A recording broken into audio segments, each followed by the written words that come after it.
हे भगवान, दार्जिलिङका नेताहरूलाई सद्बुद्धि देऊ।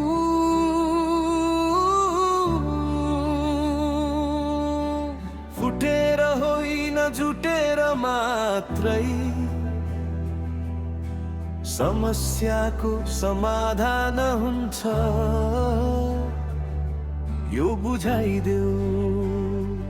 हे भगवान, दार्जिलिङका नेताहरूलाई सद्बुद्धि देऊ।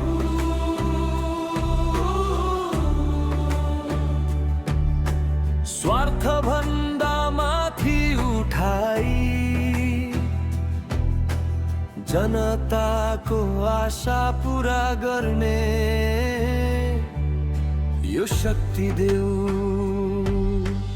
इतिहास हाम्रो एउटै हो, सपना पनि एउटै छ, किन छुटिन्छौँ हामी बारम्बार?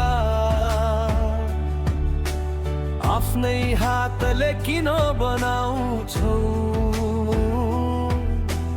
आफ्नै माटो, आफ्नै संसार अन्धकार? समय बलवान छ तर बेलगाम छ, कुदिरहन्छ आफ्नै गतिमा, पर्खदैन कसैलाई। आजको गल्ती बन्ने छ भोलिको घाउ, कति सताउला त्यो पीडाले हाम्रो भावी पुस्तालाई।